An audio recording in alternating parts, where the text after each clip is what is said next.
Bonjour la famille, bienvenue sur Histoire avec Madézy. S'il vous plaît, abonnez-vous et laissez-nous un like, cela signifie énormément pour nous. Partagez également cette vidéo avec vos amis et vos proches et activez les notifications pour ne pas manquer nos futures vidéos. Merci de le faire. Installez-vous confortablement et détendez-vous alors que nous plongeons dans l'histoire. Cynthia avait toujours mené une vie privilégiée, enveloppée dans la chaleur de l'amour et de la sécurité que lui procuraient ses parents. Leur manoir témoignait du succès de son père, une élégante propriété ornée de jardins luxuriants et de hautes fenêtres en verre qui reflétaient l'éclat du soleil. Son père, Richard Okafor, était un homme d'affaires très respecté, connu non seulement pour sa richesse, mais aussi pour sa générosité.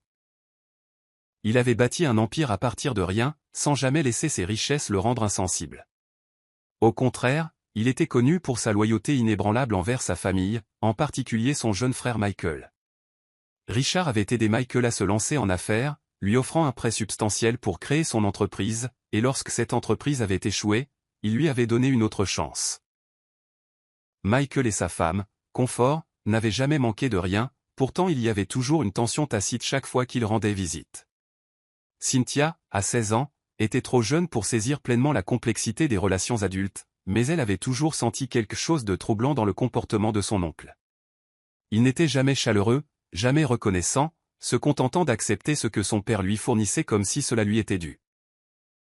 Sa femme, Comfort, était pire, toujours à observer, toujours à calculer, ses yeux perçants portant un poids qui déstabilisait Cynthia chaque fois qu'elle croisait son regard. Malgré cela, le monde de Cynthia était plein d'amour. Sa mère, Kate, était un pilier de grâce, équilibrant son rôle de femme au foyer avec un charme naturel qui faisait de leur maison un havre de paix. La famille, c'est tout, disait-elle toujours, une phrase que Cynthia avait appris à chérir. Elle croyait en la force de l'unité, à prendre soin les uns des autres, et c'est cette croyance qui l'a poussée à encourager son mari à continuer de soutenir Michael et Comfort, même lorsque leur attitude était loin d'être reconnaissante. Cynthia, cependant, s'était toujours interrogée sur leur sincérité. « Papa, pourquoi oncle Michael et tante Comfort ne disent-ils jamais merci ?» avait-elle demandé un soir, alors qu'ils étaient assis à la grande table à manger, le lustre projetant des teintes dorées sur le riche bois d'acajou. Son père avait ri, secouant la tête en attrapant son verre de vin. Certaines personnes, ma chère, croient que lorsqu'on leur donne quelque chose à plusieurs reprises, cela leur est dû, avait-il dit. Mais cela ne signifie pas que nous devons cesser de faire ce qui est juste. Sa mère lui avait adressé un sourire entendu. Nous ne donnons pas par gratitude, ma chérie. Nous donnons parce que c'est ce que nous sommes. Cynthia avait alors hoché la tête, mais quelque chose chez son oncle et sa tante laissait toujours un sentiment de malaise au creux de son estomac. Pourtant, elle n'avait aucune raison de s'inquiéter. Ses parents étaient forts, leur maison était sûre, et elle avait un avenir débordant de possibilités. Elle n'avait aucune idée qu'en quelques jours, ce monde parfait s'effondrerait. La pluie tombait sans pitié cette nuit-là, toile de fond sinistre au cauchemar qui allait à jamais bouleverser la vie de Cynthia. Le grand manoir qui abritait autrefois chaleur et rire était maintenant silencieux, les Okafor étant sortis pour un dîner. Cynthia avait choisi de rester à la maison, perdue dans les pages d'un roman, ignorant que son monde était sur le point de voler en éclats. Il était bien minuit passé lorsque le téléphone sonna. Le son strident perça le silence, la réveillant en sursaut. Au début, elle l'ignora, supposant que c'était l'un de ses parents qui appelait pour lui dire qu'ils étaient en route. Mais lorsque la gouvernante, Mama Agnès, décrocha et laissa échapper un grand cri étranglé, couvrant sa bouche de ses mains tremblantes, une terreur glaciale s'installa dans la poitrine de Cynthia. « Non, non, ce n'est pas possible !» murmura la vieille femme, des larmes coulant sur son visage alors qu'elle se tournait vers Cynthia avec des yeux pleins de chagrin. « Que s'est-il passé ?» demanda Cynthia, la peur lui serrant la gorge, mais Mama Agnès pouvait à peine articuler les mots. Ce n'est que quelques minutes plus tard, lorsqu'un appel vint de l'hôpital, que l'horreur fut confirmée. Richard et Kate Okafor avaient eu un terrible accident de voiture. La nouvelle la frappa comme un raz-de-marée, s'abattant sur Cynthia avec une force implacable. Elle sentit le monde basculer sous ses pieds alors que ses jambes flageolaient. Non, ce n'est pas vrai. Mes parents ne peuvent pas être. Sa voix se brisa, et soudain les murs du manoir, autrefois réconfortants, lui semblèrent une prison étouffante. L'hôpital était froid, stérile et rempli de l'odeur âcre d'antiseptique. Cynthia était assise dans la salle d'attente, tout son corps tremblant alors que le médecin s'approchait avec des yeux solennels. « Mademoiselle Okafor, je suis tellement désolé. Nous avons fait tout ce que nous pouvions. » Les mots l'atteignirent à peine, le rire de sa mère, la voix forte et rassurante de son père. Il ne pouvait pas simplement être parti. « Non, non, s'il vous plaît, vérifiez encore. Ils ne peuvent pas me laisser. J'ai besoin d'eux. » Sanglota TL, ses mains agrippant le tissu de sa chemise comme pour s'accrocher à sa raison. Mais la réalité était une force cruelle.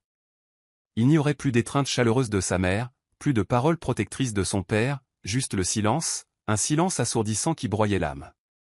Et puis, comme si le destin n'en avait pas fini de la punir, les soi-disant amis de la famille, les partenaires commerciaux de son père, fondirent sur elle comme des vautours. « Cynthia !» dit l'un d'eux, Monsieur Ed, d'une voix empreinte d'une sympathie feinte, « Ton père, il avait beaucoup de dettes. Nous devons régler ses comptes. » Elle le regarda à travers des yeux embués, comprenant à peine. « De quoi parlez-vous » Un autre homme, Monsieur Johnson, posa une main sur son épaule comme pour la consoler. Mais il n'y avait aucun véritable réconfort dans son contact. « Ton père nous devait des millions, et sans ses actifs, nous serons ruinés. Nous n'avons pas d'autre choix que de réclamer tout ce qui est à son nom. » Le cœur de Cynthia battait la chamade. C'est un mensonge. Mon père n'a jamais mentionné de dette. Mais ils avaient des documents, des contrats et un jargon juridique qu'elle ne comprenait pas. En quelques jours, sa maison, les entreprises de son père, tout lui fut enlevé. Elle se retrouva avec rien d'autre que le chagrin et une terreur grandissante et inébranlable de ce qui allait se passer ensuite. L'itinérance n'était pas quelque chose que Cynthia avait jamais imaginé pour elle-même. Pourtant, la voilà, debout devant la maison de son oncle Michael avec une seule valise, les doigts crispés sur la poignée usée. Elle n'avait nulle part où aller. Le manoir familial était maintenant occupé par des étrangers. Les comptes bancaires de ses parents étaient gelés, et chaque soi-disant ami de la famille lui avait tourné le dos dès qu'il n'y avait plus d'argent à en tirer. Son père avait fait confiance à son frère, l'avait soutenu même lorsque d'autres doutaient de lui. Michael ne la repousserait sûrement pas. Mais quand Confort ouvrit la porte, son visage se tordit en une expression de pur déplaisir. « Cynthia, que fais-tu ici » La question ressemblait à une gifle. « Tante, s'il te plaît. »« Je n'ai nulle part où aller, » murmura-t-elle, essayant de ravaler l'humiliation de supplier. Confort pinça les lèvres mais s'écarta. « Michael » appela-t-elle par-dessus son épaule. « Ta nièce est là. » Michael apparut quelques instants plus tard, son expression indéchiffrable. Cynthia, reconnut-il sèchement. « Entre. » Un soulagement l'envahit, mais il fut de courte durée. Les premiers jours furent tolérables, mais Cynthia sentait le poids d'un ressentiment tacite dans l'air. Michael était distant, la reconnaissant à peine, et Confort lui fit clairement comprendre qu'elle était une gêne. La maison autrefois spacieuse semblait étouffante, la tension aussi épaisse qu'un nuage d'orage. « Tu ne peux pas rester ici à ne rien faire toute la journée » ricana Confort un soir alors que Cynthia était assise tranquillement dans le salon. « Nous ne dirigeons pas une œuvre de charité. » Les mots la piquèrent, mais Cynthia retint ses larmes. « Je peux aider aux tâches ménagères, tante. »« Oh, tu le feras » claqua Confort, et c'est ainsi que cela commença. Cynthia devint une femme de chambre dans la maison même où elle rendait autrefois visite en tant que nièce bien-aimée. Elle cuisinait, nettoyait, faisait la lessive, et pourtant, peu importe ses efforts pour les apaiser, Confort trouvait toujours à redire. « Enfant ingrate » marmonna-t-elle un soir. « Après tout ce que nous avons fait pour elle. » Cynthia se mordit la langue, ravalant la répartie acerbe qui lui montait à la gorge. Elle n'avait pas d'autres options.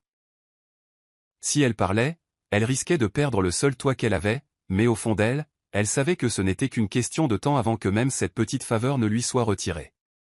Le passage du statut d'invitée à celui de servante se fit si rapidement que Cynthia eut à peine le temps de le réaliser.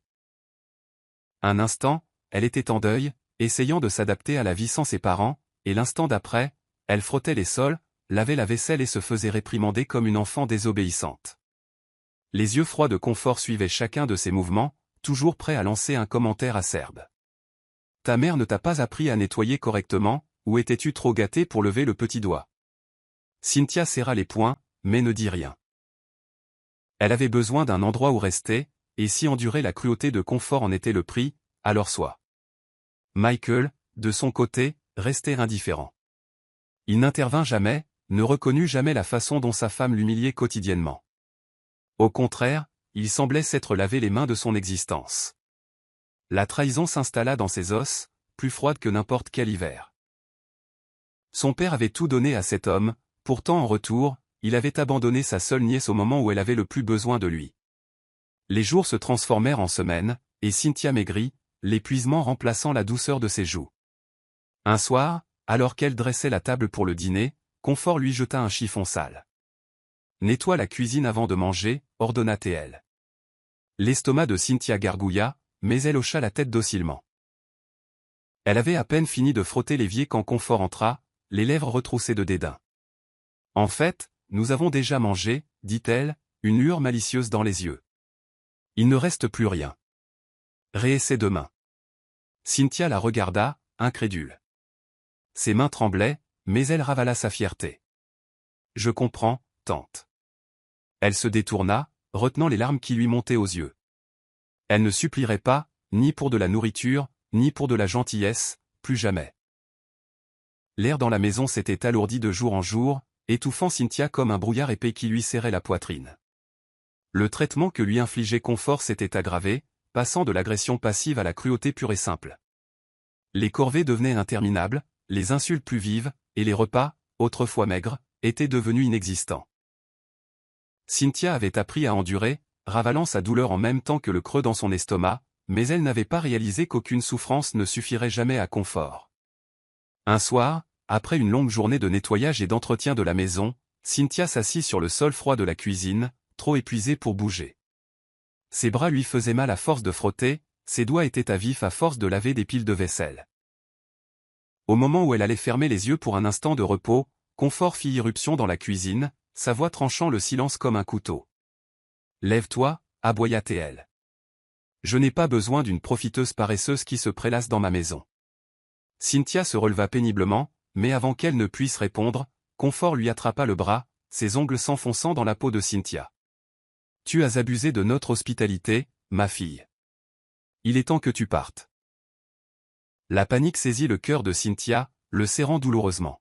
« Tante, s'il te plaît. »« Je n'ai nulle part où aller, » murmura-t-elle, la voix brisée. Michael entra à ce moment-là, le visage vide d'émotion, les mains dans les poches comme si cela ne le concernait en rien. « Elle a raison, Cynthia, dit-il, son ton étrangement calme. Tu n'es pas notre responsabilité. Nous en avons assez fait. » Cynthia le regarda, incrédule, cherchant sur son visage la moindre lueur de remords, mais il n'y en avait aucune. « Oncle Michael, mon père te faisait confiance. Il t'a tout donné, et maintenant tu me jettes à la rue ?» Sa voix se brisa, mais ni lui ni Confort ne tressaillirent. « Ton père est parti, » dit froidement Michael, et tout ce qu'il avait aussi. Confort fourra un petit sac dans les bras de Cynthia, le poids à peine suffisant pour contenir quelques vêtements. « Prends ça et pars, » lança-t-elle, avant que je ne fasse appel aux gardes pour te traîner dehors. Une boule se forma dans la gorge de Cynthia, mais elle refusa de les laisser la voir pleurer. Le menton levé, elle serra le sac contre sa poitrine et sortit dans l'obscurité. L'air nocturne était froid contre sa peau, mais pas aussi froid que la trahison qui lui brûlait les veines. Alors que la porte claquait derrière elle, Cynthia sut une chose, elle était vraiment seule. Les lumières de la ville scintillaient au loin tandis que Cynthia errait sans but dans les rues, son petit sac pendant mollement à son côté. Elle n'avait aucune destination, aucun endroit où se sentir chez elle. Cette prise de conscience envoya une nouvelle vague de peur dans ses veines, mais elle se força à continuer d'avancer. Chaque coin de rue semblait receler des ombres qui murmuraient des menaces, chaque ruelle un rappel de sa vulnérabilité. Elle serra sa veste plus fort autour de son corps alors que le vent hurlait dans les rues vides. La faim lui tenaillait l'estomac, mais il n'y avait pas de nourriture, pas de repas chaud qui l'attendait. Elle s'arrêta à un banc de parc, ses jambes cédant sous elle. Elle pouvait à peine respirer. « Je n'ai nulle part où aller », se murmura-t-elle, les mots ayant un goût de poison sur sa langue. Comment sa vie avait-elle pu s'effondrer si rapidement? Au fil des heures, l'épuisement de Cynthia prit le dessus sur sa peur. Elle repéra une vieille camionnette garée sur un terrain vague, sa carrosserie rouillée se fondant dans l'obscurité. Ce n'était pas grand-chose, mais c'était un abri. D'une main tremblante, elle tira sur la poignée, elle grinça en s'ouvrant. L'intérieur sentait le tissu humide et la poussière, mais Cynthia s'en fichait. Se blottissant sur le siège déchiré, elle serra son sac contre elle et ferma les yeux. Le silence lui oppressait les oreilles, le seul son étant ses propres respirations haletantes. Elle avait toujours pensé que la solitude était un sentiment passager, quelque chose qui s'estompait avec le temps, mais maintenant elle savait mieux. La solitude n'était pas seulement un sentiment, c'était une présence. Une entité cruelle qui l'enveloppait, l'étouffant de son poids. Une seule larme coula sur sa joue, suivie d'une autre, jusqu'à ce qu'elle sanglote silencieusement dans l'obscurité. Je survivrai, jura-t-elle, sa voix un murmure fragile. Je ne sais pas comment, mais je le ferai. Et sur cette promesse, elle sombra dans un sommeil agité, ignorant que ce n'était que le début de son long et pénible voyage. Le matin arriva trop tôt, la dure lumière du soleil perçant à travers le pare-brise fissuré de la camionnette, réveillant Cynthia en sursaut. Pendant un instant, désorientée, elle crut être encore dans son ancienne chambre, enveloppée de draps doux, mais la réalité la frappa comme un coup à la poitrine. Son dos lui faisait mal à cause de la position inconfortable dans laquelle elle avait dormi, son estomac était noué par la faim, et sa gorge était sèche comme du papier de verre. Elle se redressa lentement, ses membres raides à cause de l'air froid de la nuit. Elle avait besoin d'un plan. Elle ne pouvait pas vivre comme ça éternellement. Le problème, c'est qu'elle n'avait aucune idée par où commencer. Son père lui avait appris les affaires, la gestion de la richesse, mais il ne lui avait jamais appris à survivre avec rien. Ses doigts tremblaient alors qu'elle fouillait dans son sac et en sortait les quelques derniers billets qu'elle avait réussi à garder, à peine assez pour manger. Elle ne pouvait pas les gaspiller. Si elle voulait survivre, elle devait être intelligente. Déterminée, Cynthia passa la journée à chercher du travail, marchant de boutique en boutique, de restaurant en restaurant. Mais le rejet la suivit à chaque tournant. « Nous n'embauchons pas », dit un propriétaire de café sans lever les yeux. « Pas d'expérience ? Désolé, nous ne pouvons pas vous prendre. » Un autre employeur la congédia avant qu'elle ne puisse plaider sa cause. Ses pieds lui faisaient mal, son espoir diminuait, mais elle refusait d'abandonner. Alors que le soleil commençait à se coucher, elle se retrouva devant une petite boulangerie, observant les clients entrer et sortir. L'odeur du pain frais lui serra douloureusement l'estomac. Rassemblant tout son courage, elle entra. « Excusez-moi, dit-elle, la voix rauque. La vieille femme derrière le comptoir leva les yeux, son regard évaluateur. « Oui, j'ai besoin d'un travail, je ferai n'importe quoi. Nettoyer les tables, laver la vaisselle, j'ai juste besoin d'une chance. » Supplia Cynthia, sa fierté enfouie sous le désespoir. La femme l'étudia longuement avant de soupirer. « Revenez demain matin, nous verrons ce que vous pouvez faire. » Un soulagement si puissant submergea Cynthia qu'elle faillit s'effondrer. « Merci, murmura-t-elle, la voix étranglée par l'émotion. En sortant dans la nuit, le poids sur ses épaules lui parut un peu plus léger. Elle avait fait le premier pas, et peu importe la difficulté, elle continuerait. Le lendemain matin, Cynthia se leva avant l'aube, le corps endolori par une autre nuit agitée dans la camionnette. Elle se rafraîchit dans des toilettes publiques, se lavant le visage à l'eau froide pour tenter de chasser la fatigue qui l'accablait. L'idée d'avoir enfin du travail la maintenait en mouvement. Lorsqu'elle arriva à la boulangerie, le soleil commençait à peine à se lever, projetant une teinte dorée sur les rues. La vieille femme de la veille, qu'elle connaissait maintenant sous le nom de Madame Béatrice, la salua d'un bref signe de tête. « Vous êtes en avance, c'est bon signe, » dit-elle en tendant un tablier à Cynthia. « Commencez par balayer le sol, puis nous verrons comment vous vous débrouillez avec la vaisselle. » Cynthia ne perdit pas de temps, désireuse de faire ses preuves. Elle balaya, frotta et nettoya jusqu'à ce que ses bras lui fassent mal, sa faim momentanément oubliée au milieu de son travail. Madame Béatrice l'observait attentivement, hochant la tête de temps en temps en signe d'approbation, mais disant peu de choses. À midi, Cynthia avait à peine fait une pause. « Tu travailles dur », dit enfin la vieille femme en lui tendant un petit pain. « Mange, tu l'as bien mérité. » Les larmes montèrent aux yeux de Cynthia alors qu'elle prenait le pain chaud, la première vraie nourriture qu'elle mangeait depuis des jours. Au moment où elle allait prendre sa première bouchée, la cloche au-dessus de la porte de la boulangerie tinta, signalant l'arrivée d'un nouveau client. Cynthia y prêta à peine attention jusqu'à ce qu'une voix, douce, profonde et remplie de curiosité, ne perce le silence. « Ça sent incroyablement bon », dit l'homme en s'approchant du comptoir. Cynthia se tourna et, pour la première fois, croisa le regard de Chris. Il était grand, la peau foncée et des yeux bienveillants qui dégageaient une chaleur qu'elle n'avait pas rencontrée depuis ce qui lui semblait une éternité. Il dut remarquer qu'elle le fixait car il sourit. « Vous êtes nouvelle ici ?» demanda-t-il. Cynthia hésita avant de hocher la tête. « Oui, je viens de commencer aujourd'hui. » Chris commanda quelques pâtisseries et s'appuya contre le comptoir, l'étudiant. « Vous n'avez pas l'air de quelqu'un qui a déjà travaillé dans une boulangerie. » Cynthia se tendit, ne sachant comment répondre. Elle n'était pas prête à raconter à un étranger l'épave qu'était devenue sa vie, mais à sa surprise, Chris n'insista pas. « Peu importe d'où vous venez, dit-il légèrement. Ce qui compte, c'est où vous allez. » Quelque chose dans ces paroles la frappa profondément, et pour la première fois depuis longtemps, Cynthia ressentit quelque chose qu'elle pensait avoir perdu, l'espoir.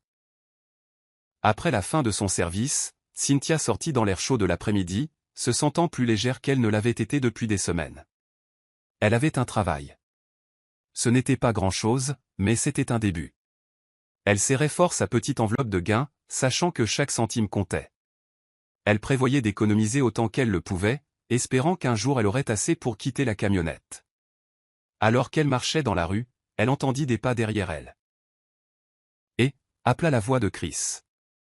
Elle se retourna et le trouva marchant à côté d'elle, avec une aisance décontractée dans sa posture. « Tu rentres chez toi. » La question fit battre son cœur plus fort, chez elle. Elle n'en avait pas, mais elle força un petit sourire, quelque chose comme ça. Chris l'étudia attentivement, et pendant un instant, elle craignit qu'il ne voie à travers elle.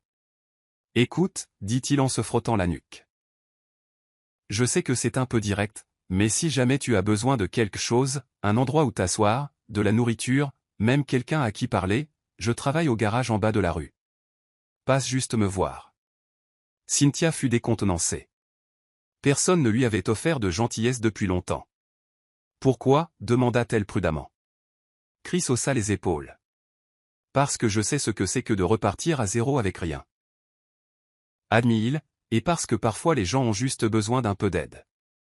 Cynthia sentit une boule se former dans sa gorge, mais elle se força à la ravaler. Elle n'était pas habituée à la gentillesse, surtout de la part d'un étranger. « Merci », dit-elle doucement, incertaine si elle accepterait un jour son offre. Elle n'était pas encore prête à faire confiance à qui que ce soit. Ce soir-là, elle retourna à sa camionnette, le corps endolori, mais l'esprit un peu moins brisé. Elle pensa aux mots de Chris. « Ce qui compte, c'est où vous allez. » Cela se rejouait dans son esprit comme un mantra, lui donnant la force d'aller de l'avant. Le lendemain, elle repartit à la chasse au travail, déterminée à trouver quelque chose de mieux payé. Elle entra dans des restaurants, des magasins de détail et des entreprises de nettoyage, essuyant refus sur refus. Au moment où elle était sur le point d'abandonner, elle trouva un petit restaurant avec une pancarte « On embauche ». La gérante, une femme d'âge moyen nommée Kate, la regarda avec méfiance. « Avez-vous déjà travaillé comme serveuse ?» Cynthia hésita avant de secouer la tête. « Non, mais j'apprends vite. » Kate soupira. « Très bien, vous commencez demain. » Un soulagement inonda Cynthia, et pour la première fois depuis des mois, elle s'accorda une petite victoire. Cynthia jonglait avec les deux emplois avec une détermination inflexible, son corps s'habituant aux longues heures et à l'épuisement. Elle travaillait à la boulangerie le matin et au restaurant le soir, se laissant à peine le temps de dormir. Mais elle s'en fichait. Chaque service, chaque muscle endolori la rapprochait un peu plus de la stabilité. Madame Béatrice, bien que bourrue, avait commencé à s'adoucir avec elle, mettant parfois de côté du pain supplémentaire pour qu'elle l'emporte chez elle. Kate, au restaurant, était plus dure, grondant souvent Cynthia pour des erreurs mineures, mais Cynthia prenait tout avec philosophie. « Tu es trop silencieuse », dit Kate un soir, tendant à Cynthia un plateau de plats à servir. « Les clients aiment les serveuses amicales. » Cynthia força un sourire, bien que le poids de son passé s'accrochât encore à elle. « Je vais essayer. » Alors qu'elle se déplaçait entre les tables, elle aperçut un visage familier, Chris. Il était assis près du fond, la regardant avec un sourire entendu. « Je vois que tu as suivi mon conseil, » dit-il lorsqu'elle s'approcha. Cynthia hésita avant de hocher la tête. « Je suppose que oui. » Chris tapota la table, l'amusement dansant dans ses yeux. « Tu es pleine de surprises. » Cynthia arqua un sourcil. Pourquoi? Il se pencha en arrière. Parce que la plupart des gens dans ta situation auraient abandonné maintenant.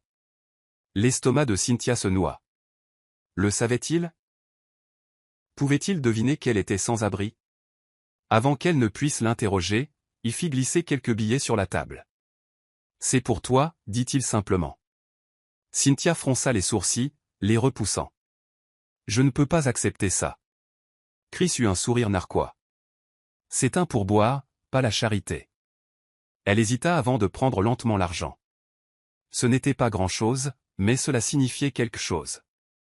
Une reconnaissance, peut-être même du respect. En retournant au comptoir, elle laissa échapper un lent soupir.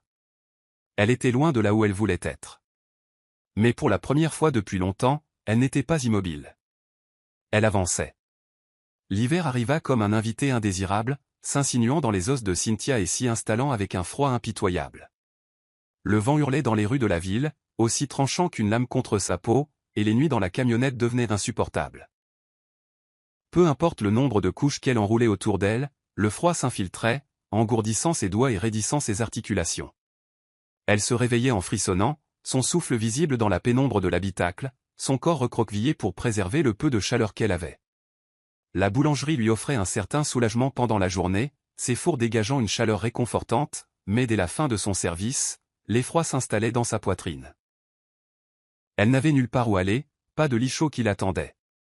Elle envisagea de chercher refuge au restaurant après son service, mais Kate était stricte sur le fait que les employés ne devaient pas s'attarder après les heures de travail. Chaque soir, elle retournait péniblement à la camionnette, ses pas lourds de fatigue et le poids qui pesait sur ses épaules. La solitude, le froid mordant, l'épuisement accablant, tout menaçait de la briser. Une nuit, après une tempête de neige particulièrement brutale, Chris la trouva blottie dans un coin près de l'entrée arrière de la boulangerie, ses dents claquant de façon incontrôlable. Cynthia, sa voix était vive d'inquiétude alors qu'il s'accroupissait à côté d'elle, la secouant légèrement. « Qu'est-ce que tu fiches dehors ?» Elle avait à peine la force de lever la tête, ses lèvres prenant une teinte bleue dangereuse. Sans un mot de plus, Chris retira sa veste et la drapa sur ses épaules.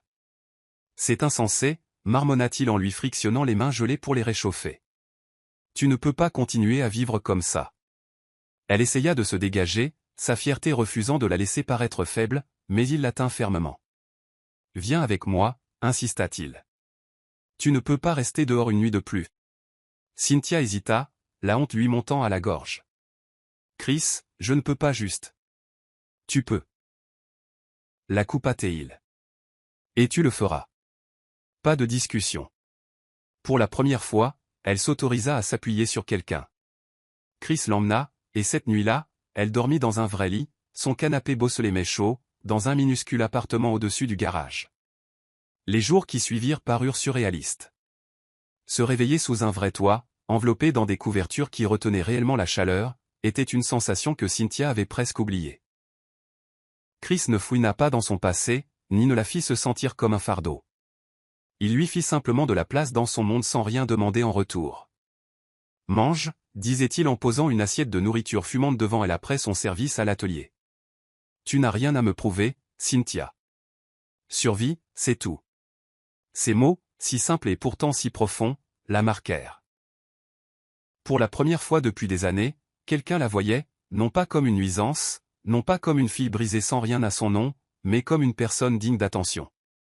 Lentement, elle recommença à respirer. Elle ne se laissa cependant pas aller au confort. Elle savait qu'elle ne pouvait pas rester éternellement. Elle devait reconstruire sa vie, et Chris, sans le savoir, lui avait donné la première impulsion.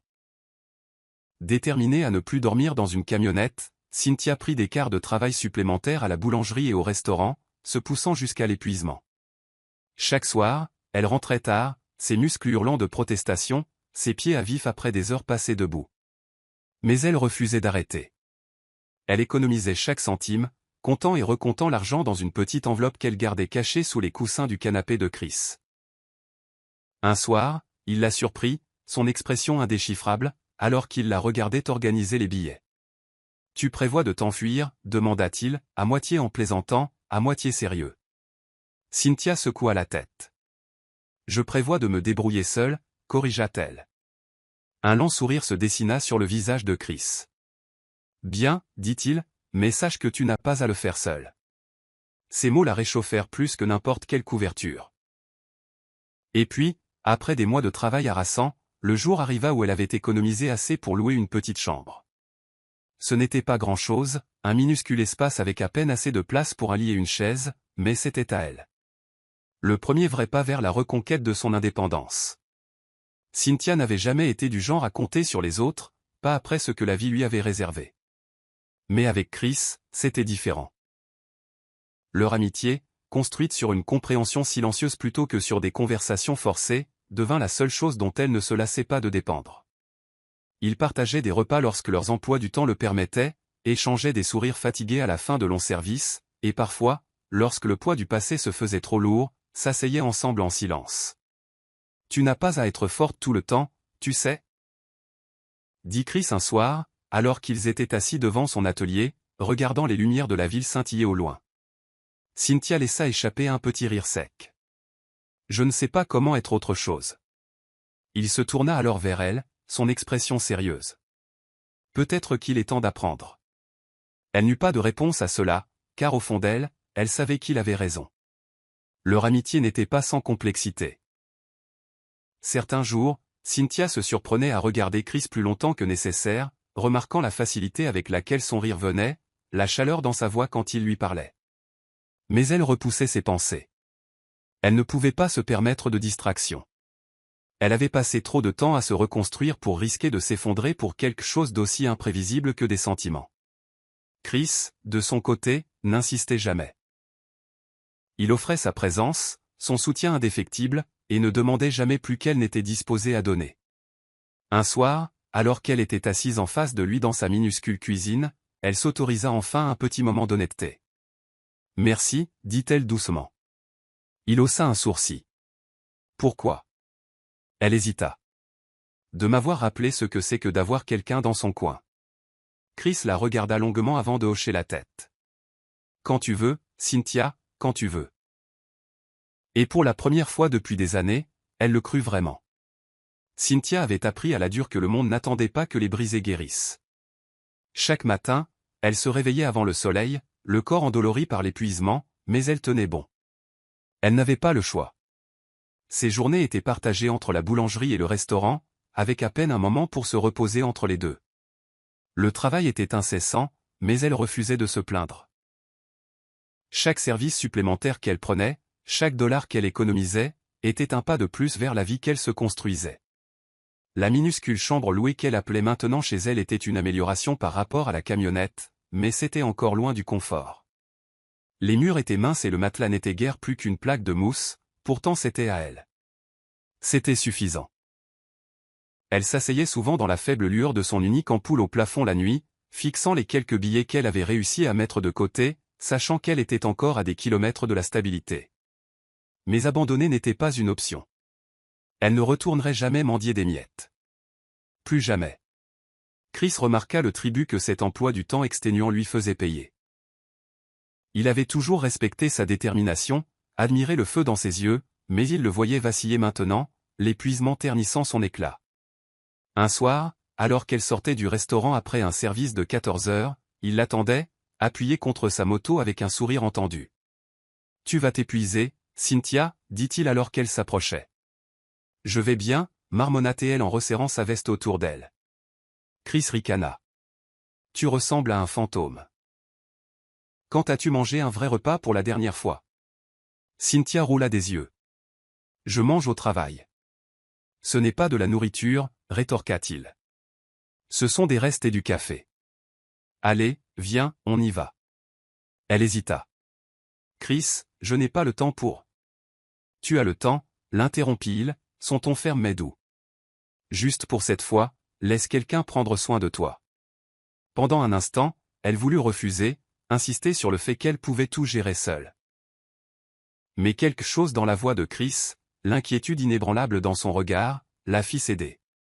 Bien, soupira-t-elle.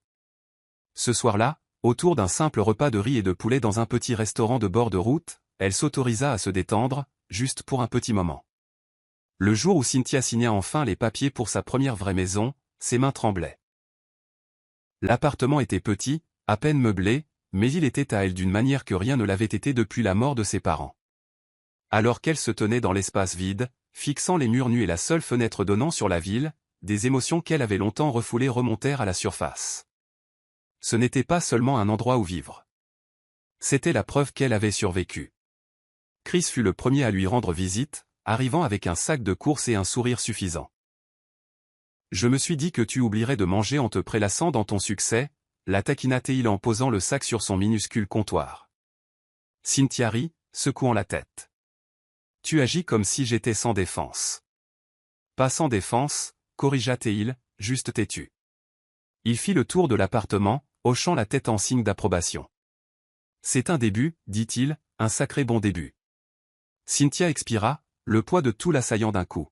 « Je n'aurais jamais cru arriver ici. » Admis-elle. Chris se tourna vers elle, son expression plus douce maintenant. « Mais tu l'as fait. » Cette nuit-là, assise par terre dans sa nouvelle maison, partageant un simple repas avec Chris à ses côtés, elle s'accorda un rare moment de réflexion. Elle avait été jetée, abandonnée, laissée à elle-même dans un monde qui se fichait de savoir si elle coulait ou nageait. Et pourtant, elle était remontée à la surface, pas à pas, avec une douleur atroce. Les cicatrices de son passé ne s'effaceraient jamais complètement, mais elles ne la définissaient plus. Alors, quelle est la suite ? Demanda Chris après un moment. Cynthia jeta un coup d'œil à l'appartement, un lent sourire se formant. Des meubles, dit-elle avec un petit rire. Et après ça, insista Chris. Elle réfléchit un instant avant de croiser son regard. Je ne sais pas, admit-elle. Pour la première fois depuis longtemps, je n'ai pas besoin de savoir, juste de vivre. Et pour la première fois depuis qu'elle avait tout perdu, cette pensée ne la terrifiait pas. Cynthia pensait s'être débarrassée d'eux, avoir effacé de sa vie jusqu'au dernier vestige de leur cruauté. Mais elle avait tort. C'est arrivé un après-midi ordinaire. Elle venait de rentrer du travail, enlevant ses chaussures et soupirant de soulagement quand on frappa à la porte de son appartement. Elle n'attendait personne. Fronçant les sourcils, elle s'essuya les mains sur une serviette et ouvrit la porte. Au moment où elle les vit, son sang se glaça. Michael et Confort. Ils se tenaient sur le pas de sa porte, bien différents de la dernière fois qu'elle les avait vus. Leurs vêtements coûteux avaient disparu, remplacés par des tenues usées qui leur allaient à peine. La posture autrefois fière de Michael était affaissée, et le visage de Confort, qui avait toujours été rempli de dédain, affichait maintenant quelque chose que Cynthia n'aurait jamais cru voir, le désespoir. « Cynthia, commença Michael, sa voix presque suppliante. « Nous avons besoin de ton aide. » Les doigts de Cynthia se resserrèrent sur le cadre de la porte, l'audace. Après tout ce qu'ils avaient fait, après l'avoir jeté à la rue sans une seconde pensée, ils avaient le culot de se présenter maintenant. « Vous devez plaisanter, dit-elle, sa voix plus glaciale qu'elle ne l'aurait cru possible. Confort s'avança. « S'il te plaît, dit-elle, et le son de ce mot de ses lèvres était presque risible. Nous avons tout perdu. L'entreprise a fait faillite. La maison, elle est partie. Nous n'avons nulle part où aller. » Cynthia les regarda, attendant la culpabilité, le conflit, la pitié, mais rien de tout cela ne vint. Elle ne ressentit que de la satisfaction. « Et c'est censé être mon problème ?» demanda-t-elle en croisant les bras. Michael expira lourdement. « Cynthia, nous sommes de la famille. » Ces mots lui donnèrent la nausée. Mille. Ils avaient utilisé ce mot comme excuse pour la trahir. « Non, dit-elle en reculant. Je ne crois pas que nous le soyons. » Elle s'apprêta à fermer la porte, mais Michael l'attrapa. « Cynthia, s'il te plaît. » Elle la lui arracha des mains, les yeux flamboyants. « Je vous ai supplié, siffla-t-elle. Je n'avais rien et je vous ai supplié, et vous m'avez repoussé comme si je n'étais rien. Maintenant, c'est votre tour. » Le visage de Confort se tordit de colère. « Espèce de petite ingrate. » Mais Cynthia rit, un son chargé d'années de douleur qui se dénouait enfin. « Ingrate. Vous n'avez aucune idée de ce que ce mot signifie. » Elle les regarda une dernière fois avant de reculer. « Maintenant, dégagez de mon seuil. » Et sur ce, elle claqua la porte, s'appuyant contre elle, le cœur battant la chamade. Pour la première fois, elle détenait le pouvoir et cela lui faisait un bien fou. Cynthia resta près de la porte longtemps après l'avoir claqué au nez de Michael et Confort. Son cœur battait la chamade, sa respiration était irrégulière, mais il n'y avait aucune trace de regret dans sa poitrine. Elle avait attendu ce moment pendant des années.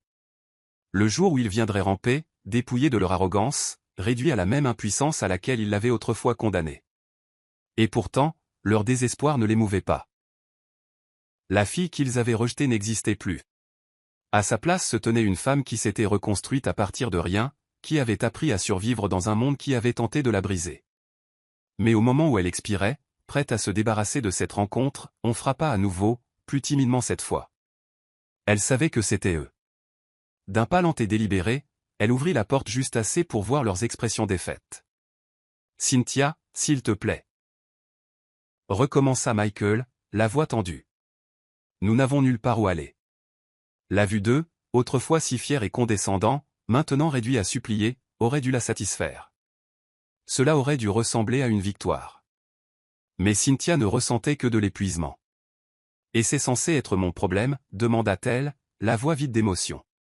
Confort, toujours prompte à cracher son venin, était inhabituellement silencieuse, les lèvres pincées en une fine ligne. « Nous avons fait des erreurs, » admit Michael. « Nous ne savions pas que les choses tourneraient ainsi. » Le rire de Cynthia fut creux. « Vous saviez exactement ce que vous faisiez. Vous m'avez jeté à la rue comme un déchet. Et maintenant que le karma est venu frapper à votre porte, vous pensez que je vais ouvrir la mienne ?»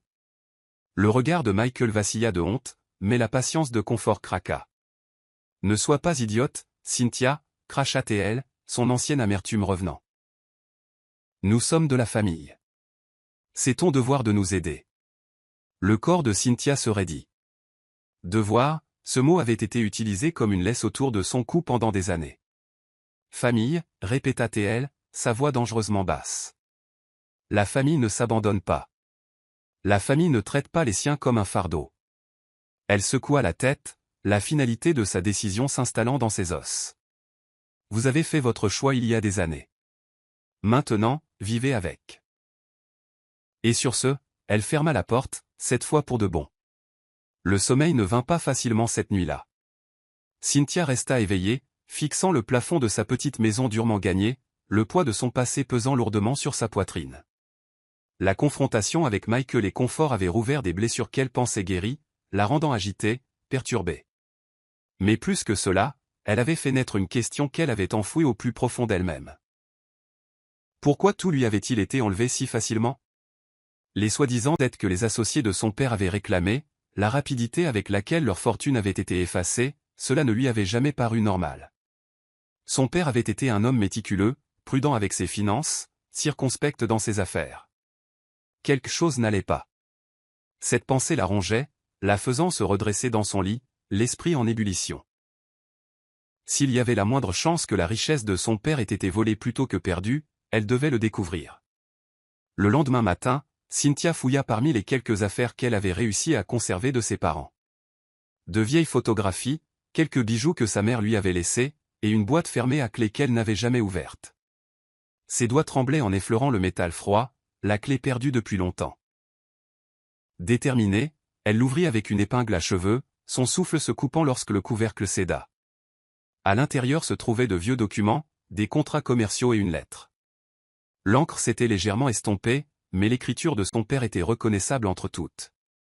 En dépliant les pages, ses mains tremblaient. Les mots qui y étaient écrits suffisaient à lui glacer le sang. Son père avait su. Il avait soupçonné une trahison, avait craint que ses proches ne se retournent contre lui dès qu'il serait parti. Il avait laissé des instructions, des actifs cachés et des preuves des mensonges qui avaient été racontés après sa mort. La poitrine de Cynthia se serra. Si c'était vrai, alors tout ce qu'elle avait perdu avait été volé, non seulement par les collègues de son père, mais par des personnes en qui il avait confiance. Un feu lent s'alluma en elle. Elle n'allait plus seulement survivre. Elle allait reprendre ce qui lui appartenait. Cynthia serrait la lettre si fort que ses jointures blanchirent. Les mots sur le papier se brouillèrent alors qu'un tourbillon d'émotions la déchirait. Colère, incrédulité, chagrin. Son père avait essayé de la protéger, même d'outre-tombe. Mais elle avait été trop jeune, trop perdue dans le chagrin pour chercher la vérité. Et à cause de cela, elle les avait laissés tout prendre. Plus maintenant. Le poids de son passé menaçait de l'écraser, mais elle refusa de plier sous lui. Si son père avait laissé derrière lui un moyen pour elle de récupérer ce qui avait été volé, elle le trouverait. Mais elle ne pouvait pas le faire seule. Il n'y avait qu'une seule personne en qui elle avait suffisamment confiance pour l'aider. Sans hésitation, elle attrapa son téléphone et composa le numéro de Chris. Au moment où il répondit, sa voix teintée de curiosité, elle ne perdit pas de temps. « J'ai besoin de ton aide. » Chris arriva à son appartement en moins d'une heure, l'inquiétude se lisant sur son visage. Que se passe-t-il? Cynthia lui tendit la lettre sans un mot. Il la lut en silence, son expression s'assombrissant à chaque seconde qui passait. Quand il leva enfin les yeux, il y avait quelque chose de différent dans son regard. Quelque chose de vif, de dangereux. « Cela change tout, dit-il, la voix tendue. Ton père n'a pas seulement perdu sa richesse. Elle a été volée. » Cynthia hocha la tête, la mâchoire serrée, et je vais la reprendre. Chris passa une main dans ses cheveux, réalisant la gravité de la situation. Tu auras besoin d'une aide juridique, de preuves, de témoins. Il rencontra son regard, sa voix inébranlable, et tu devras te battre contre eux. Cynthia redressa les épaules, la peur qui l'habitait autrefois remplacée par une froide détermination. Alors, battons-nous. La bataille qu'elle avait passé des années à éviter était enfin à sa porte, mais cette fois, elle n'était plus la fille sans défense qu'ils avaient autrefois abandonnée. Elle était prête. Cynthia était assise à la petite table en bois de son appartement, la faible lumière projetant de longues ombres sur les murs alors qu'elle étalait les documents devant elle. Le poids de la révélation s'installa dans sa poitrine comme une lourde pierre, pressant contre ses côtes à chaque respiration. Son père avait su, il avait soupçonné une trahison, et il avait laissé derrière lui des miettes de pain à suivre. Il ne s'agissait pas seulement de récupérer ce qui avait été pris. Il s'agissait de justice. La pensée d'affronter les personnes qu'il avait dépouillées de tout faisait bouillir son sang, mais sous la fureur, il y avait autre chose, une détermination d'acier qu'elle n'avait pas ressentie depuis des années. Elle avait assez souffert. Maintenant, c'était leur tour. Chris était assis en face d'elle, les coudes sur les genoux, examinant les papiers. « Tu réalises ce que cela signifie, n'est-ce pas » dit-il, sa voix mesurait mes empreintes d'urgence. Il ne s'agit pas seulement de récupérer de l'argent ou des biens. Tu t'attaques à des gens puissants, des gens qui ne vont pas se laisser faire simplement parce que tu as une lettre. Cynthia rencontra son regard, la mâchoire se crispant. « Je n'ai pas besoin qu'il se laisse faire. » dit-elle froidement. « J'ai juste besoin que la vérité éclate. » Chris expira, se frottant les mains. « Très bien, mais nous avons besoin d'un plan, de preuves, d'un avocat qui ne reculera pas. » Il parcourut à nouveau les documents, ses yeux balayant les petits caractères. « Ton père a mentionné des actifs cachés, des comptes bancaires dont ils ignoraient l'existence. Si nous pouvons les retrouver, nous aurons un levier. » Cynthia hocha la tête, le cœur battant la chamade. « Je vais commencer à fouiller dans tout ce qu'il a laissé derrière lui. Il pourrait y avoir d'autres indices. » Un silence s'étira entre eux avant que Chris ne se penche en avant, son expression indéchiffrable. « Es-tu sûr de vouloir faire ça ?» Les lèvres de Cynthia se pincèrent en une fine ligne.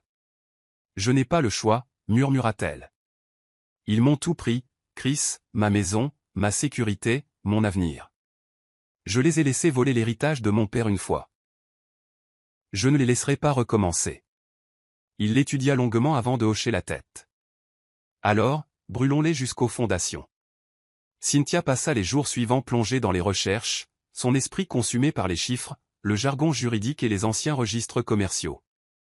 Chaque nuit, elle se penchait sur les documents que son père avait cachés, reconstituant le puzzle resté irrésolu pendant des années. Elle trouva de vieux relevés bancaires, des titres de propriété et des correspondances privées entre son père et ses associés, des hommes qui s'étaient autrefois appelés ses amis, mais qui n'avaient été que des vautours attendant une opportunité. À chaque nouvelle découverte, sa rage grandissait, mais aussi sa clarté. Ce n'était pas seulement une bataille juridique, c'était une guerre.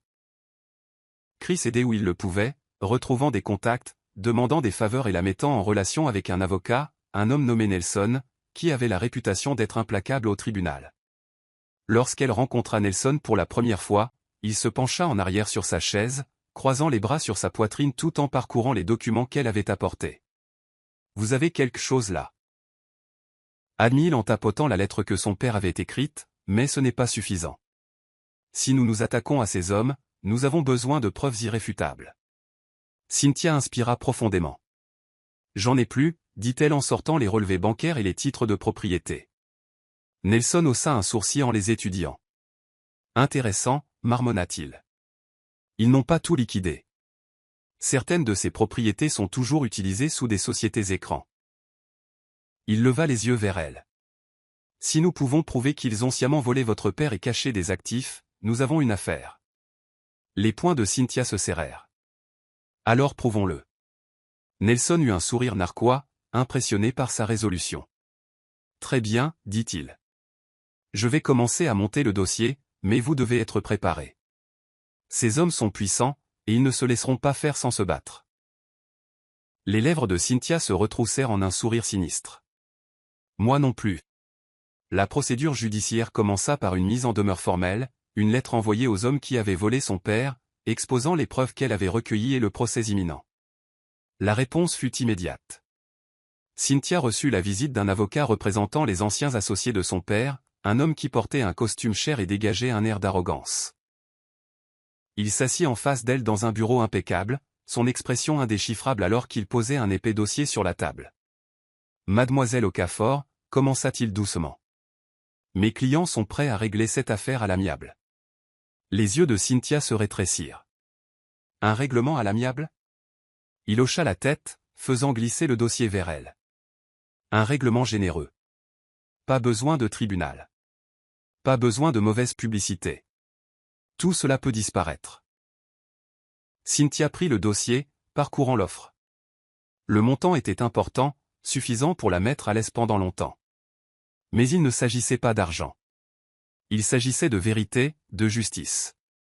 Elle referma le dossier et le repoussa vers lui. Pas question. Le sourire de l'avocat vacilla légèrement, mais il se reprit rapidement. Mademoiselle Okafor, je vous exhorte à reconsidérer votre décision. Porter cette affaire devant les tribunaux sera long et coûteux. Vous pourriez ne pas gagner. Cynthia le regarda droit dans les yeux, imperturbable. Vous avez peur, dit-elle doucement. Sinon, vous ne seriez pas là. Sa mâchoire se serra, mais il ne dit rien. Elle se pencha en avant. Dites à vos clients que je les verrai au tribunal.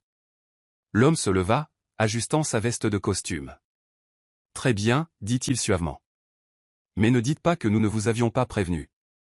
Il partit, et Cynthia se rassit sur sa chaise, expirant lentement. Chris, qui était resté assis tranquillement pendant l'échange, laissa échapper un sifflement bas. Mince, dit-il. Tu es vraiment intrépide, hein. Cynthia esquissa un petit sourire. Pas intrépide, admit-elle, juste fatiguée d'avoir peur. La bataille avait commencé, et il n'y avait pas de retour en arrière possible. Elle avait passé trop d'années à être une victime. Maintenant, c'était elle qui menait la danse. Dès que le procès devint public, Cynthia sut qu'elle avait touché un point sensible. En quelques jours, la nouvelle de la bataille juridique se répandit dans les milieux d'affaires, provoquant des vagues de spéculation et de malaise parmi les anciens associés de son père. Ils avaient pensé qu'elle accepterait leur argent pour acheter son silence, qu'elle reculerait comme une enfant effrayée. Au lieu de cela, elle s'était jetée dans la bataille avec la férocité de quelqu'un qui n'avait plus rien à perdre, et cela fonctionnait.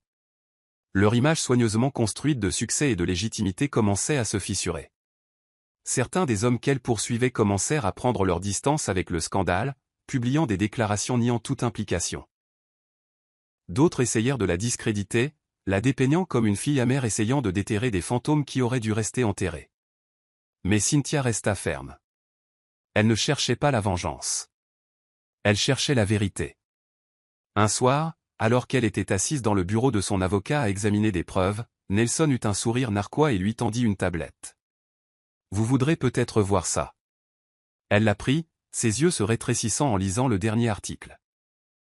Le titre était en gras, « Un homme d'affaires milliardaire sous enquête pour inconduite financière. Des allégations choquantes émergent de la fille du défunt Richard Okafor. » En dessous se trouvaient des déclarations d'anciens employés, des sources anonymes qui s'étaient manifestées avec des informations sur des transactions frauduleuses, des détournements de fonds et des comptes offshore secrets. Le cœur de Cynthia battait la chamade alors qu'elle faisait défiler. C'est exactement ce dont nous avions besoin, murmura-t-elle. Nelson hocha la tête. Leur panique les rend négligents. Certains d'entre eux se retournent les uns contre les autres pour se sauver. Nous allons utiliser ça. Au moment où elle allait répondre, son téléphone vibra. Un numéro qu'elle ne reconnaissait pas s'afficha à l'écran. Hésitante, elle répondit. Mademoiselle Okafor, dit une voix grave, je crois que nous devons parler. La date du procès arriva plus vite que Cynthia ne l'avait prévu. La salle d'audience était bondée, remplie de journalistes, d'initiés du monde des affaires et de spectateurs avides d'assister au drame qui se déroulait. À la table des accusés étaient assis les hommes qui avaient tout volé à son père, leurs costumes coûteux dissimulant mal l'énergie nerveuse qui les entourait. Ils paraissaient puissants, pourtant pour la première fois, Cynthia les vit tels qu'ils étaient réellement. Des lâches qui avaient prospéré sur la tromperie. En face d'eux, elle était assise avec Nelson et Chris à ses côtés, sa posture droite, son expression indéchiffrable. C'était son moment. Elle avait passé des années à attendre la justice, et maintenant elle était là pour la réclamer. Les premières heures de la procédure furent remplies de formalités juridiques, mais ensuite vinrent les preuves. Documents, dossiers financiers et témoignages qui brossaient un tableau accablant de cupidité et de trahison. Nelson présenta chaque pièce avec précision, démolissant les tentatives de la défense de rejeter ses affirmations. Puis vint le moment que Cynthia attendait. Elle fut appelée à la barre, le poids de chaque injustice qu'elle avait endurée pesant sur elle alors qu'elle prenait une profonde inspiration et faisait face à la salle d'audience. L'avocat de la défense s'approcha, son expression froide, sa voix calculée. Mademoiselle Okafor, commença-t-il, n'est-il pas vrai que l'entreprise de votre père était déjà en difficulté avant son décès? Cynthia le regarda droit dans les yeux, imperturbable. Non, l'entreprise de mon père était florissante jusqu'à ce que les personnes mêmes assises en face de moi fabriquent des dettes et manipulent les failles juridiques pour voler tout ce qu'il avait construit.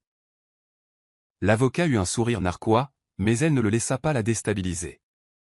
Si vous n'aviez rien, insista-t-il, comment avez-vous réussi à financer ce procès? Cynthia se redressa. J'ai travaillé pour cela. Contrairement aux hommes que vous défendez, je n'ai pas compté sur le vol des autres pour survivre. Un murmure se répandit dans la salle d'audience.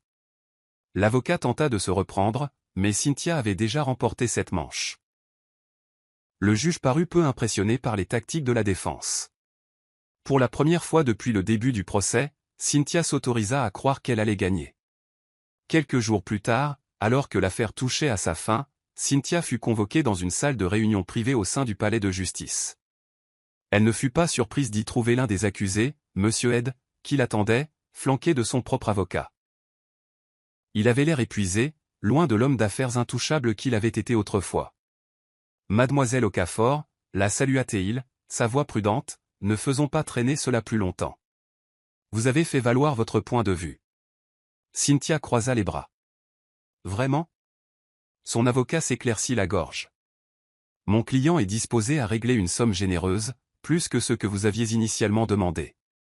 Cynthia arqua un sourcil, et en retour? Monsieur Ed se pencha en avant. Vous abandonnez l'affaire. Vous l'avez non. Elle laissa échapper un petit rire sans joie. Vous pensez pouvoir vous en sortir en payant? Son expression s'assombrit. Nous vous offrons une chance de repartir avec plus d'argent que vous ne pourriez jamais en avoir besoin. La mâchoire de Cynthia se serra.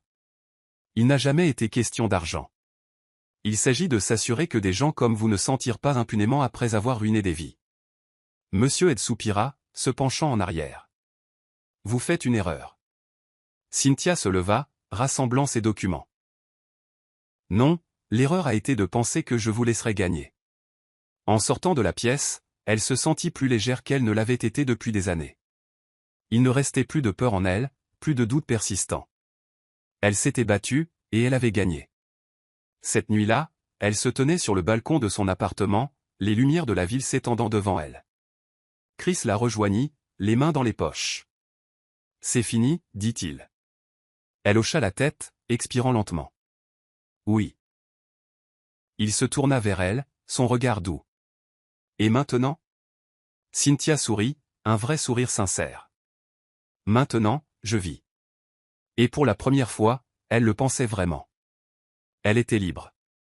La salle d'audience avait été son champ de bataille, mais maintenant, hors de ses murs, Cynthia faisait face à une autre guerre, plus personnelle, une guerre pour laquelle elle n'était pas sûre d'avoir la patience. Le procès s'était soldé par une victoire. Le tribunal avait statué en sa faveur, déclarant que la fortune de son père avait été saisie à tort et que les responsables encouraient de lourdes sanctions financières. Certains des hommes avaient même été inculpés au pénal pour fraude. C'était tout ce que Cynthia avait espéré, mais cela ne suffisait guère à effacer les cicatrices laissées. En sortant du palais de justice, les médias l'assaillirent, des microphones lui étant tendus au visage, des appareils photo crépitants. Mademoiselle Okafor, que ressentez-vous après avoir gagné après toutes ces années, demanda un journaliste.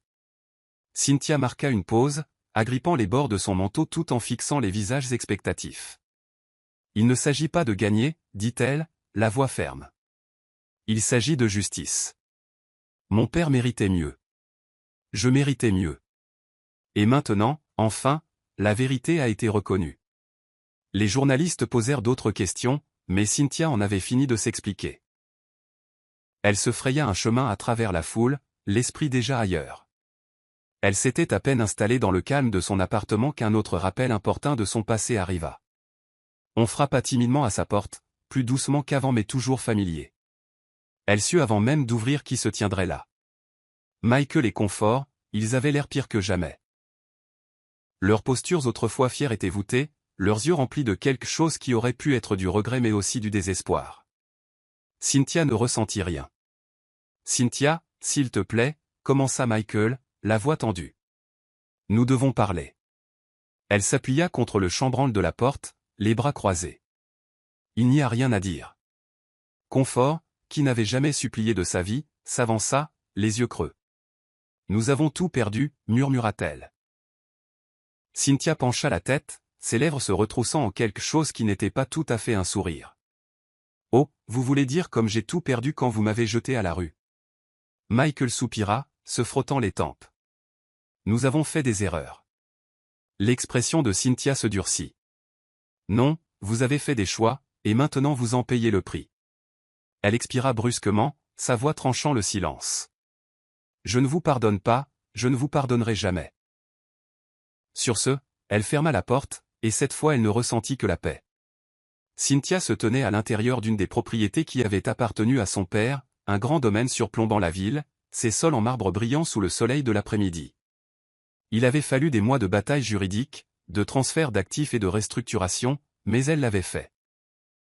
Elle avait récupéré ce qui avait été volé, jusqu'au dernier morceau, et pourtant, alors qu'elle se tenait dans l'immense salon, entourée des échos d'une vie qu'elle avait autrefois connue, elle réalisa quelque chose, ce n'était plus à elle. La maison, la richesse, le succès, tout cela avait appartenu à la fille qu'elle était autrefois, la fille qui avait vécu dans le confort, qui avait cru en la famille, qui n'avait jamais imaginé ce que la trahison signifiait. Mais cette fille était partie, enterrée sous des années de lutte et de survie. Cynthia prit une profonde inspiration, ses mains caressant les murs frais. « Tu la gardes ?» La voix de Chris vint de derrière elle, sa présence la rassurant. Elle se tourna vers lui, son expression pensive. « Non, admit-elle. Je pensais que récupérer tout ça me ferait me sentir à nouveau entière, mais ce n'est pas le cas. » Chris l'étudia, son regard indéchiffrable. « Alors, qu'est-ce qui le fera ?» Cynthia expira, regardant la vue tentaculaire de la ville. « Je ne sais pas encore, admit-elle, mais je sais que ce n'est pas ça. » Elle se retourna vers lui, un petit sourire se dessinant sur ses lèvres. « Ce que je veux vraiment, c'est construire quelque chose à moi, pas seulement récupérer ce qui a été pris, mais créer quelque chose qui m'appartienne. » Chris hocha lentement la tête. « Alors, faisons-le. » Elle haussa un sourcil. « Nous ?» Il eut un sourire narquois. « Oui, nous. Je suis là depuis assez longtemps pour savoir que tu n'as pas besoin d'être sauvée, Cynthia. Mais peut-être, juste peut-être, ça ne te dérangerait pas d'avoir quelqu'un à tes côtés pendant que tu construis. » Elle le regarda longuement avant de hocher la tête. « Je crois que ça me plairait. » Et comme ça, pour la première fois depuis des années, l'avenir ne semblait plus si incertain. Cela ressemblait à un commencement. Le vent était vif contre la peau de Cynthia alors qu'elle se tenait sur le balcon de son nouvel appartement, un endroit qu'elle avait choisi pour elle-même, non hérité, non repris à ceux qui lui avaient fait du tort. Il était modeste, rien à voir avec la maison extravagante où elle avait autrefois vécu, mais il était à elle. Les murs étaient peints dans des tons chauds et terreux, et les meubles, bien que simples, offraient un confort qu'elle n'avait jamais connu auparavant. C'était chez elle, non pas à cause de sa taille ou de son prix, mais parce qu'elle l'avait construit de ses propres mains. Elle sirota lentement son café, savourant le calme, le genre de paix pour laquelle elle s'était tant battue. Il n'y avait plus de faim, plus de nuits froides dans une camionnette, plus de bataille pour prouver sa valeur. Elle avait gagné, non seulement au tribunal, mais dans la vie. Et maintenant, pour la première fois, elle s'autorisait à rêver davantage. Chris la rejoignit sur le balcon, s'appuyant contre la balustrade tout en lui tendant une liasse de papier. « Qu'est-ce que c'est » demanda-t-elle en les prenant. « Quelque chose qui, je pense, te plaira » dit-il en observant sa réaction. En parcourant les documents, ses yeux s'écarquillèrent. C'était un acte de propriété, pour un terrain, mais pas un de ceux qu'elle avait récupérés de la fortune volée de son père. C'était un petit lopin de terre, intact et plein de potentiel. C'est un nouveau départ, expliqua Chris. Un endroit où tu peux construire quelque chose qui t'appartienne complètement. Les doigts de Cynthia tremblèrent légèrement en tenant les papiers. Chris, murmura-t-elle, submergée. Il haussa les épaules. Tu n'as pas à décider maintenant. Pense Y juste. Elle leva les yeux vers lui, sa poitrine se serrant d'émotions qu'elle ne savait pas comment exprimer. Pendant des années, elle s'était battue seule, mais peut-être n'avait-elle plus à le faire. Elle laissa échapper un lent et régulier soupir. D'accord, dit-elle finalement, un doux sourire se formant. Construisons quelque chose de nouveau. Et à cet instant, elle sut que ce n'était que le début. Cynthia avait passé tant d'années à croire que l'amour était une faiblesse, quelque chose qui pouvait lui être enlevé aussi facilement que tout le reste. Elle avait construit des murs autour d'elle, solides et inflexibles, pour protéger le peu qui restait de son cœur. Mais maintenant, alors qu'elle se tenait au milieu du terrain vague que Chris lui avait offert, elle ressentit quelque chose de nouveau, l'espoir. Le vent dansait à travers les hautes herbes, l'odeur de la terre fraîche emplissant ses poumons alors qu'elle se tournait vers lui. « Pourquoi as-tu fait ça » demanda-t-elle doucement, sa voix à peine audible par-dessus le bruissement des feuilles. Chris haussa les épaules, fourrant ses mains dans ses poches.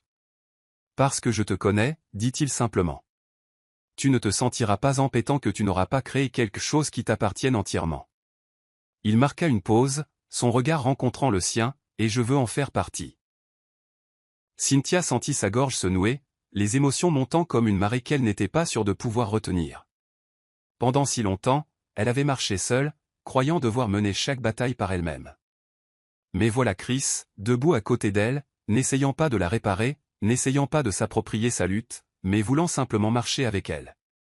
Elle prit une profonde inspiration, ses doigts effleurant les bords de l'acte de propriété. « Je ne sais pas comment faire ça. » admit-elle, la voix empreinte de vulnérabilité. Chris sourit, se rapprochant. « Alors, trouvons une solution ensemble. » Cynthia leva les yeux vers lui, le voyant vraiment pour la première fois, non seulement comme l'ami qui avait été là dans ses pires moments, non seulement comme l'homme qui lui avait offert de la chaleur quand elle n'en avait aucune, mais comme quelqu'un qui l'avait aimé tranquillement, patiemment, sans rien demander en retour. Et pour la première fois de sa vie, elle se permit de croire qu'elle méritait cet amour. « D'accord » murmura-t-elle, le mot portant plus de poids qu'elle ne l'aurait jamais cru possible. Chris lui prit la main, son contact ferme et sûr. « D'accord » répéta-t-il. Et comme par enchantement, les murs qu'elle avait mis des années à construire ne lui semblèrent plus si nécessaires. La maison fut construite brique par brique, non seulement au sens physique, mais à tous égards importants. Ce n'était pas seulement une maison, c'était un symbole de tout ce pourquoi Cynthia s'était battue, chaque nuit blanche, chaque bataille qu'elle avait gagnée. Ce n'était pas le manoir où elle avait autrefois vécu enfant, rempli de luxe et d'excès. Elle était plus petite, plus humble, mais elle était à elle. Chaque centimètre carré, des planchers en bois chaleureux aux grandes fenêtres qui donnaient sur la campagne tranquille, était le reflet de la femme qu'elle était devenue. Le jour où Chris et elle emménagèrent enfin, elle se tint sur le pas de la porte, contemplant l'endroit qui n'avait autrefois été qu'un rêve. « Je n'arrive pas à croire que ce soit réel » murmura-t-elle. Chris gloussa, s'appuyant contre le chambranle de la porte. « Crois-le, c'est toi qui l'as construit. » Cynthia se tourna vers lui, un lent sourire se dessinant sur ses lèvres. « Non » corrigea-t-elle, « nous l'avons construit. » Cette nuit-là, allongée à côté de Chris dans la maison qu'ils avaient créée ensemble, elle repensa à la fille qu'elle avait été, la fille qui avait été abandonnée, trahie, laissée à elle-même pour survivre dans un monde qui avait tenté de la briser. Elle n'était plus cette fille. Elle avait récupéré l'héritage de son père, mais plus important encore, elle avait construit le sien. Elle avait choisi l'amour, non pas comme un besoin désespéré de combler le vide, mais comme une décision consciente de s'autoriser le bonheur. Alors que Chris la serrait plus fort contre lui, déposant un baiser sur son front, Cynthia ferma les yeux et laissa échapper un soupir qu'elle retenait depuis des années. Elle avait gagné, non seulement au tribunal, non seulement contre ceux qui lui avaient fait du tort, mais contre les ténèbres qui avaient autrefois menacé de la consumer.